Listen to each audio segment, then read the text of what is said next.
자, 앞을 보십시오. 제가 이 물병을 잡았습니다. 이 물병을 잡은 목적이 마시기 위함일까요? 아니면 옆에 이렇게 놔두기 위함일까요? 여러분께 만약 제가 한 명 한 명씩 질문한다면 아무도 저의 의도를 알아차리지 못할 것입니다. 만약에 어떤 분이 마시기 위해서요 라고 대답하면 저는 아닌데요, 옆에 놓기 위함인데요 라고 대답할 겁니다. 또 어떤 분이 옆에 두려고요 라고 얘기한다면 저는 아닙니다, 제가 마시기 위함입니다 라고 답할 것입니다. 오늘 본문에 나오는 사람들이 예수께 던진 질문은 어느 쪽으로 대답하든지 대답하는 자가 올무에 걸리게 되어 있습니다. 지난 주일 우리가 어떤 말씀을 묵상했는지 한번 기억해 보시죠. 예수님께서 성전에 들어가셔서 성전을 깨끗하게 하신 그러한 사건, 성전 청결 사건이 있었습니다. 말 그대로 예수님이 성전을 뒤집어 놓으셨습니다. 장사하던 사람들, 돈 바꾸던 사람들이 당국자들에게 달려갔겠죠. 그리고 민원을 넣었을 것입니다. 난리 났습니다. 예수라는 자가 우리 영업을 방해합니다. 오늘 장사는 완전히 망쳤습니다. 비상이 걸렸고 경비가 삼엄해졌겠죠. 그런데 그 다음 날 예수님은 아무 일도 없었다는 듯이 태연히 성전을 거닐고 계시는 거예요. 보고가 들어갔겠죠. 그 자가 나타났습니다. 대제사장들과 서기관들과 장로들이 출동했습니다. 27절 보시면 그들이 다시 예루살렘에 들어가니라. 예수께서 성전에 거니실 때에 대제사장들과 서기관들과 장로들이 나와, 그리고는 예수님께 따집니다. 28절 읽어주세요. 시작. 이르되 무슨 권위로 이런 일을 하느냐? 누가 이런 일 할 권위를 주었느냐? 자, 이 사람들은 성전의 권세를 장악한 사람들이에요. 소위 성전 실세라고 할 수 있는 사람들입니다. 여러분 그 장면 한번 연상해 보세요. 성전의 주인이신 분, 아니 성전 그 자체이신 분이 성전에 계시는데 성전의 실세들이 혈안이 되어서 성전에게 따지고 있는 거예요. 성도 여러분, 이 장면을 묵상하면서 우리 자신을 한번 성찰해야 됩니다. 여러분, 우리 교회 이 성전의 실세는 누구입니까? 김영석 목사요 이러면 저도 끄덕일까 봐 두렵습니다. 여러분, 사람이 실세가 된 교회는 하나님이 싫어하십니다. 사람이 주인된 교회 하나님이 심판하십니다. 오직 하나님만 주인 되신 교회가 되기를 우리는 소망하고 기도해야 합니다. 권위라는 것이 사람에게서 나오면 성전이 아닙니다. 권위가 하나님께 있어야 성전인 줄로 믿습니다. 이는 어디 교회뿐이겠습니까?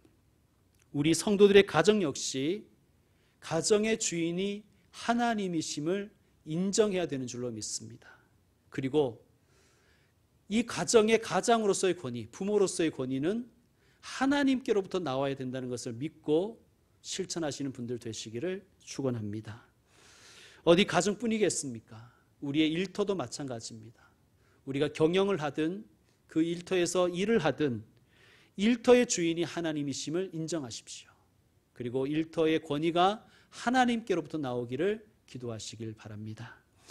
성전 권세를 잡은 자들, 성전 실세들은 예수님이 성전을 깨끗하게 하신 그 사건을 자기들에 대한 도전으로 여겼습니다. 왜냐하면 자기들이 세워놓은 질서, 성전 시스템이 있기 때문입니다. 좋게 말해서 질서고 시스템이지 사실상 그들의 캐시카우, 암시장일 뿐입니다. 성전이 아니라 암시장이에요. 성전 실세들이 예수에 대해 논의하였고 결론에 도달했습니다. 11장 18절을 읽어주세요. 시작. 18절 시작. 대제사장들과 서기관들이 듣고 예수를 어떻게 죽일까 하고 회하니 이는 우리가 다 그의 교훈을 놀랍게 여김으로 그를 두려워함이라. 아멘. 자, 결론은 나왔습니다. 예수를 죽이자. 우리에게 도전하는 자는 우리는 다 짓밟아 버리겠다. 관용은 없다. 근데 문제는 어떻게 죽일까가 문제예요. 그래도 명색이 대제사장과 서기관들 아닙니까? 그냥 막 죽일 수는 없잖아요. 명분이 있어야 되죠. 그래서 그들은 예수님께 따지듯이 질문한 거예요. 감히 무슨 권세로 이런 일을 하느냐? 그 권세가, 그 권위를 누가 주었느냐라고 따집니다. 형식상으로는 권위를 물은 거죠. 너 그 권위 누구한테 받았어? 그 권한 누구한테 받았어? 그 권리를 누구한테 받았느냐고 묻지만 정말 궁금해서 물은 게 아니라 그들의 본 의도는 너 누구 믿고 설치냐 이거겠죠. 누구 허락받았냐 이런 뜻입니다. 당신이 가진 권위가 어디에서부터 왔습니까? 정말 궁금해서 물은 게 아니에요. 그 답을 얻으면 이들도 그 권위를 따르려고 물은 게 아니에요. 예수를 죽일 명분을 찾고자 물은 것이죠. 만약에 예수님이 나의 권위는 로마로부터 왔다라고 얘기했다면 그들은 위계라고 사칭이라고 걸었을 것입니다. 만약에 나의 권위는 사내들인에서 왔다라고 얘기했으면 예수님을 사기꾼이라고 얘기했을 것입니다. 하나님이라고 했다면 신성모독으로 걸었을 것입니다. 자, 이 자들에게 예수님께서는 역으로 질문을 던지시지요. 29절 말씀, 예수께서 이르시되 나도 한 말을 너희에게 물으리니 대답하라. 그리하면 나도 무슨 권위로 이런 일을 하는지 이르리라. 30절 다 같이, 요한의 세례가 하늘로부터냐 사람으로부터냐 내게 대답하라. 대제사장들, 서기관들, 장로들, 이들은 이 질문에 딜레마에 빠졌습니다. 이렇게도 대답할 수 없고 저렇게도 대답할 수 없습니다. 세례 요한의 권위를 인정할 수도 없었고 그렇다고 인정하지 않을 수도 없었습니다. 그래서 그들은 뭐라고 이야기합니까? 알지 못한다. 알지 못한다. 여러분, 이들은 마치 모든 답을 알고 있는 듯이 행동했습니다. 대제사장, 서기관, 장로들이었잖아요. 모든 권위가 다 자기들에게서 나온다고 그렇게 생각했습니다. 이들은 얼마나 기세등등했겠습니까? 모르는 거 물어봐라. 그러나 지금 그들은 뭐라고 얘기합니까? 우리가 알지 못하도다. 이들은 예수님의 권위를 부정하기 위해서 찾아와서 질문을 던졌습니다. 그런데 역으로 이들은 오히려 스스로 자신들의 권위를 부정하게 된 것입니다. 성도 여러분, 부모로서 혹은 교사로서 혹은 직분자로서 또 회사의 어떤 간부로서 우리에게 권위 있기를 원합니다. 권위주의는 좋지 않지만 권위는 반드시 있어야 됩니다. 그런데 그 권위라는 것은 내가 다른 사람의 권위를 인정해 줄 때 나의 권위도 세워진다는 것을 명심하십시오. 네가 뭔데 이러지 마십시오. 인간관계에서도 마찬가지지만 교회에서도 마찬가지입니다. 여러분, 교회의 권위를 인정하셔야 됩니다. 그리고 교회가 어떤 이에게 권위를 부여했을 때 교우들은 그 사람의 권위도 인정해 줘야 됩니다. 저는 국가도 마찬가지라고 생각합니다. 주권이 국민에게 있음을 인정해야 됩니다. 정치가들은 그래야 되죠. 그리고 동시에 국민이 공직자에게 권위를 위임했음을 또한 인정해야 됩니다. 그것이 참 민주주의 사회입니다. 여러분, 신앙생활은 무엇입니까? 신앙생활은 하나님의 권위를 인정하는 거예요. 그런데 하나님의 권위를 인정하면요, 하나님도 여러분의 권위를 인정해 주십니다. 물론 부당한 권위주의와 비합리적인 권위 행사에는 저항해야 하지만 권위 그 자체를 부정하는 조직이나 사회는 건강하지 못합니다. 그래서 예수님이 말씀하시잖아요. 나도 무슨 권위로 이런 일을 하는지 너희에게 이르지 아니하리라. 몰라서 대답을 안 하시겠다는 것이 아니라 답을 해 주어도 너희는 그 권위를 따를 마음이 없지 않느냐. 그래서 예수님은 권위의 출처를 말씀해 주지 않으십니다. 여러분, 나에게는 왜 권위가 없을까? 깊이 한번 생각해 보십시오. 혹은 하나님은 왜 나의 기도를 응답하지 않으시는가? 한번 곰곰이 자신을 성찰해 보십시오. 여러분의 심중에, 여러분의 마음에 정말 하나님의 권위에 순종할 마음이 있습니까? 하나님의 뜻에 따를 의지가 있으십니까? 스스로 한번 점검해 보시길 바랍니다. 이어서 예수님은 이 성전 실세들에게 비유를 베푸세요. 왜 비유로 말씀하셨을까요? 비유를 영어로 패러블이라고 하죠. 패러블은 헬라어 파라볼레에서 왔습니다. 파라라는 것은 옆에라는 뜻이에요. 볼레라는 것은 던지다, 두다라는 뜻입니다. 그러니까 비유, 파라볼레라는 것은 어떤 것과 나란히 두다라는 뜻이에요. 예를 들어서 우리 교회 홈페이지에 제 사진과 바로 옆에다가 차은우 사진을 같이 놔뒀다고 생각해 보세요. 교회에 교회 홈페이지에 드물게 아마 댓글이 엄청나게 달릴 것입니다. 주로 댓글은 어떤 게 달릴까요? 도플갱어 이런 거 달린다면 좋겠지만 아마 굴욕 이런 거 달리겠죠. 여러분, 나란히 놓으면 비교가 되는 거예요. 나란히 놓는 것만으로도 설명이 되는 거예요. 이게 비유의 목적입니다. 그리고 비유라는 것은 직설적으로 얘기하면 마음이 다치고 기분이 나빠서 자기 방어를 하게 되는 인간의 그러한 심리를 무너뜨리기 위해서 비유로 말하는 거예요. 비유로 이야기하면요, 경계하지 않고 들어요. 예를 들어서 이솝우화 이야기를 들려주면 동물 이야기잖아요. 그러니까 동물들 이야기로 듣고 잘 따라옵니다.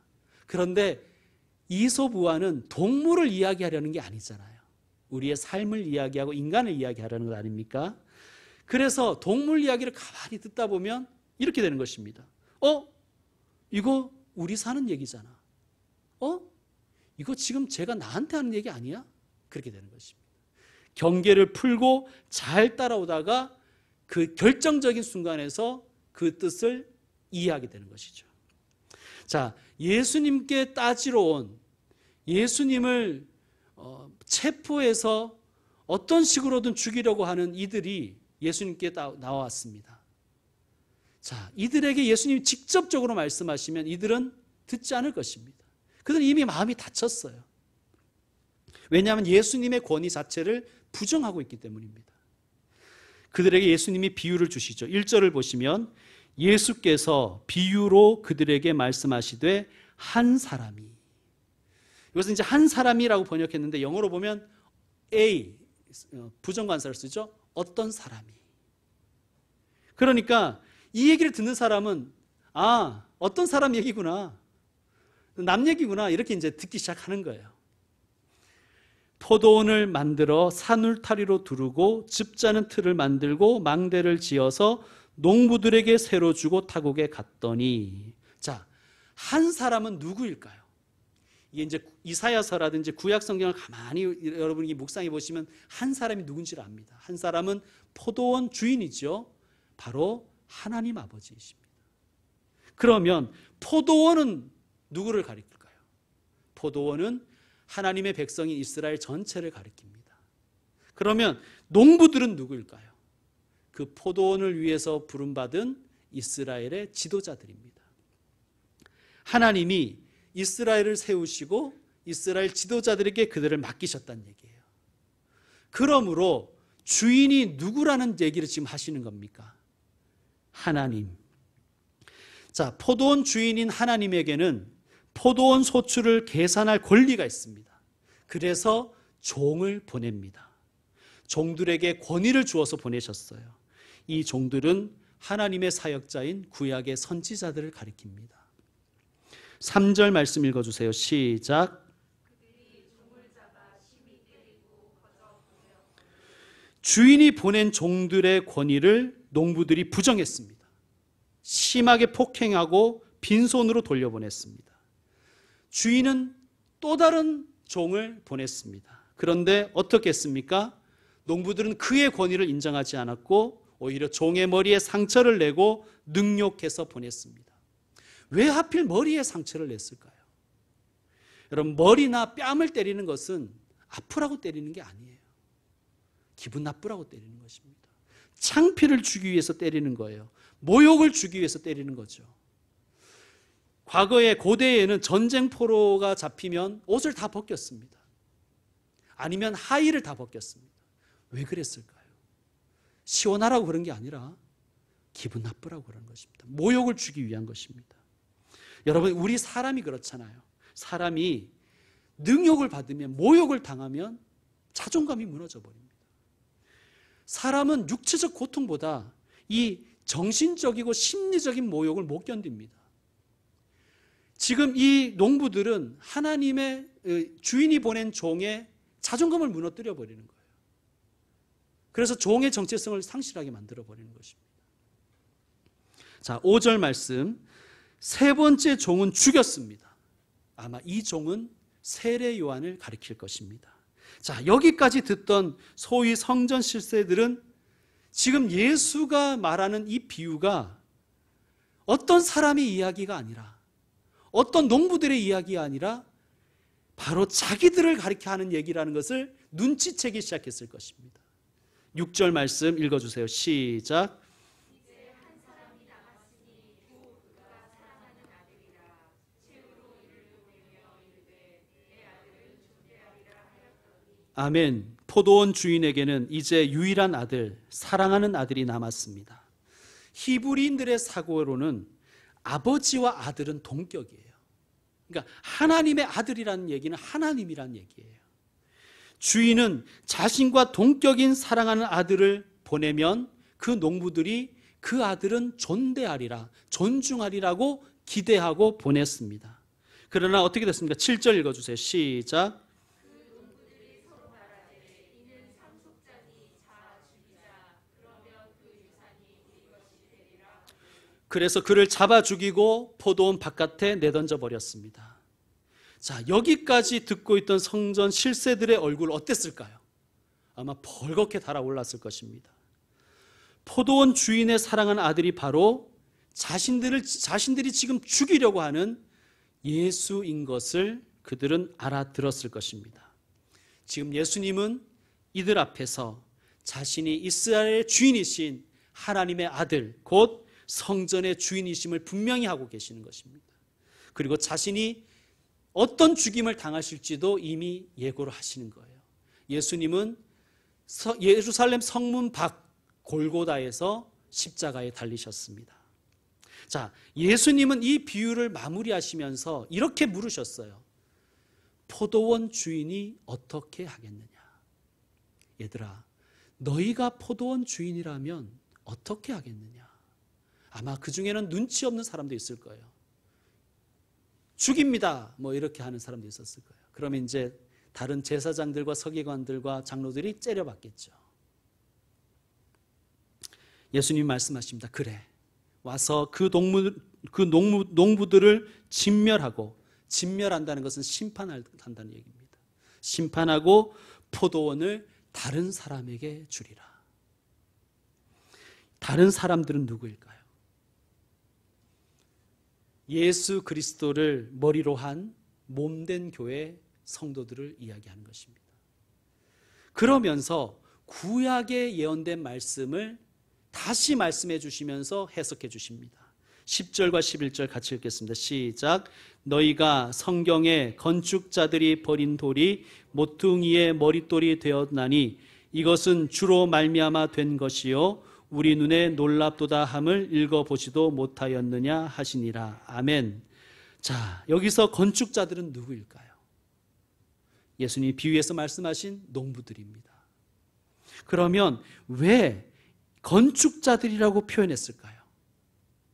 건축자들은 건물을 세우는 사람이죠. 하나님께서 이스라엘의 지도자들, 소위 말해서 성전의 실세들에게 원하시는 것은 하나님의 성전을 세우는 거예요. 하나님의 나라를 세우는 것입니다. 그런데 이 건축자들은 돌을 버렸습니다. 이건 무슨 뜻이냐면 하나님의 이름과 성전을 이용해서 자신들의 입속을 채우고 자신들이 원하는 건물을 세웠다는 거예요. 성전을 세운 것이 아니라. 여러분, 이 건축자들은 왜 돌을 버렸습니까? 돌은 여기에서 예수 그리스도를 상징하지요. 왜 그들은 예수님을 버렸습니까? 왜 그들은 주인의 아들인 상속자를 죽였을까요? 분명히 그들은 이런 의도였습니다. 상속자를 죽이면 이 포도원이 내 것이 될 것이라고 착각했습니다. 건축자들이 돌을 버린 이유는 자기들이 원하는 성전을 짓기 위한 것입니다. 왜 대제사장들과 서기관들과 바리새인들이 예수님을 죽였느냐? 예수님을 죽이면 이스라엘이 자기 것이 될 것이라고 생각했습니다.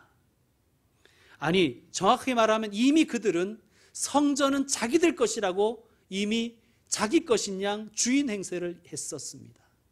그래서 하나님의 종들을 죽이고 하나님의 백성을 착취하고 성전을 이용해서 자기들의 입속을 채웠습니다. 이를 지적하는 선지자들을 모욕하고 죽였습니다. 그 외에 많은 종들도 더러는 때리고 더러는 죽인지라. 이것은 이스라엘의 그 긴 역사를 한마디로 설명한 말씀입니다. 이스라엘의 역사는 불순종의 역사였어요. 조상 대대로 하나님을 거역하고 불순종으로 점철했습니다. 하나님의 주인 되심을 인정하지 않았고 인정하지 않음을 넘어서 아예 이스라엘을 자기들의 것으로 만들려고 했습니다. 성전이 아니라 자기들의 왕국을 세우려고 했죠. 그래서 예수님이 말씀하신 것입니다. 강도의 소굴이 되었구나. 여러분, 건축자들이 버린 돌, 건축자들이 왜 돌을 버렸는가? 말씀드린 대로 자신들이 세우는 건축물과 그 돌이 맞지 않았기 때문이라고 생각한 거예요. 여러분, 이 건축자들이 버린 돌을 하나님이 모퉁이의 머릿돌이 되게 하셨다. 이 말씀을 우리가 좀 이해할 필요가 있는데요. 우리는 머릿돌 하면 보통은 준공 이후에 붙이거나 끼우죠. 우리 교회도 머릿돌이 있는데 보신 분도 보실 것이고 못 보신 분은 나가다가 오른쪽에 보시면 교회의 옆에 이렇게 붙어 있습니다. 이렇게 적혀 있어요. 이는 하나님의 집이요 이는 하늘의 문이로다. 창세기 28장 17절 하고 준공 2016년 6월 9일. 그러니까 준공 후에 붙입니다. 그런데 이 이스라엘 사람들은 집 짓는 방식이 우리와 달라요. 먼저 머릿돌을 딱 세워놓고 머릿돌을 중심으로 집을 지어갑니다. 그냥 머릿돌이 중요한 거예요. 자, 건축자들이 보기에 자기들이 설계한 설계도와 자신들이 원하는 건물과 이 돌이 맞지 않는다고 해서 돌을 버렸어요. 근데 하나님은 그 돌을 가지고 모퉁이의 머릿돌이 되게 하셨다는 거예요. 무슨 말입니까? 성전의 실세들인 이 사람들이 예수님을 버렸지만 하나님은 이 예수님이 새로운 성전의 머릿돌 되게 하셔서 예수님을 중심으로 새로운 성전을 지으셨다는 말씀입니다. 그러니까 지금 이 말씀의 주제는 뭐냐 하면 머릿돌을 중심으로 건물을 만들 것이냐 아니면 머릿돌을 바꿀 것인가 하는 것입니다. 여러분, 우리 인생의 집을 한번 생각해 보시죠. 여러분은 어떤 집을 짓기를 원하십니까? 여러분의 인생이 어떻게 건설되기를 원하십니까? 예수님을 머릿돌로 하여 세워지는 건물을 세우기를 원하십니까? 아니면 머릿돌을 바꾸기를 원하십니까? 내가 원하는 건물에 맞는 머릿돌로 끼우기를 원하십니까? 우리 성도들이 인생의 집을 세울 때 예수님을 머릿돌로 삼고 그 머릿돌에 맞추어서 인생의 집을 세워가시는 분들 되기를 축원합니다. 여러분, 우리 교회는 어떤 교회가 되어야 될까요? 역시 같은 질문입니다. 머릿돌에 맞출 것인가? 머릿돌을 바꿀 것인가? 여러분, 우리 교회를 포함해서요, 지금 이 땅의 교회들의 가장 큰 문제는 인간의 취향과 인간의 목표와 인간의 정서에 맞는 교회를 세우려고 한다는 거예요. 그런데 여러분, 물론 사람들에게 호감을 받는 교회 괜찮습니다. 그러면 금상첨화죠. 그런데 더 중요한 것은 우리가 머릿돌에 맞추려고 하는가 아니면 머릿돌을 바꾸려고 하는가를 다시 한번 점검해 봐야 됩니다. 여러분, 사람들의 취향에 맞추다 보면요, 예수님을 버리게 되어 있습니다. 예수님을 머릿돌로 삼아서 그 중심으로 세워져 가는 교회가 되기를 원합니다. 로마서 12장에 보면 이런 말씀이 있죠. 12장 2절. 너희는 이 세대를 본받지 말고 오직 마음을 새롭게 함으로 변화를 받아 하나님의 선하시고 기뻐하시고 온전하신 뜻이 무엇인지 분별하도록 하라. 이 세대를 본받지 말고 하나님이 기뻐하시고 온전하게 여기시는 뜻이 무엇인지를 분별하도록 하라. 성도 여러분, 우리 자신들에게 질문하십시다. 세상이 나의 주인인가? 예수님이 나의 주인이신가? 이제 말씀 마무리하겠습니다. 왜 성전 실세들은 실패했을까요? 왜 이스라엘은 실패했을까요? 첫 단추를 잘못 끼웠기 때문입니다. 여러분, 첫 단추가 중요하잖아요. 자, 포도원 비유를 다시 생각해 보시면 포도원 농부들은 첫 단추를 잘못 끼운 거예요. 주인이 보낸 첫 번째 종을 심히 때리고 그 뒤에 뭐라고 되어 있습니까? 빈손으로 돌려보냈다고 되어 있어요. 자, 질문을 던져봅니다. 왜 그들은 빈손으로 종을 보냈을까? 왜 빈손으로 보냈을까요? 병행 본문인 마태복음 21장 43절에 보면 그 답의 실마리가 있습니다. 이렇게 되어 있어요. 하나님의 나라를 너희는 빼앗기고 그 나라에 열매 맺는 백성이 받으리라. 첫 번째 종을 심히 때리고 빈손으로 돌려보낸 이유는 농부들의 손에 열매가 없었기 때문입니다. 열매 맺을 실력도 없었을 뿐만 아니라 열매를 맺어야 될 생각도 없었던 거예요. 열매 맺을 마음도 없었고 심지어 게으르기까지 했습니다. 주께서 맡기신 포도원, 주께서 주신 동산에 땀 흘릴 마음이 없었던 거예요. 씨를 뿌리려는 마음이 없었습니다.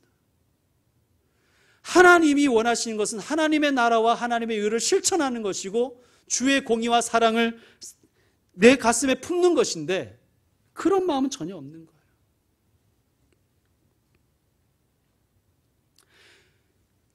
열매가 없으니까 불순종합니다.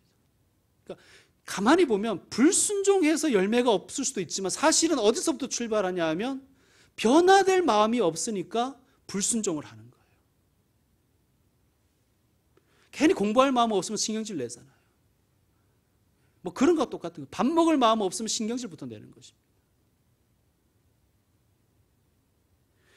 열매 맺을 마음이 없으니까 불순종하게 되고 불순종하는 마음에 욕심이 싹트고 욕심이 있는 자리에 죄가 생기고 죄가 장성한 즉 사망이 되는 것입니다. 사랑하는 성도 여러분, 오늘 본문 말씀 우리가 읽으면서 우리 마음속에 한 가지만 우리가 마음을 품는다면 여러분, 오늘 이 예배를 계기로 해서 오늘은 새로운 한 주간의 시작이죠. 첫 단추를 잘 깨야 되겠다. 내가 열매 맺는 삶을 살아야 되겠다. 내 인격과 삶에 주님이 원하시는 아름다운 인격과 삶의 열매가 맺어져야 되겠다. 그런 결단과 결심을 하시기를 부탁드리겠습니다. 여러분, 우리의 삶에 주님께 드릴 수 있는 주님은 많고 적음을 따지지 않으십니다. 주님께 드릴 수 있는 열매를 맺으시는 분들 되시길 바라겠습니다. 우리의 인격과 삶이 주님께 드릴 만한 열매 되기를 축원합니다. 기도하겠습니다.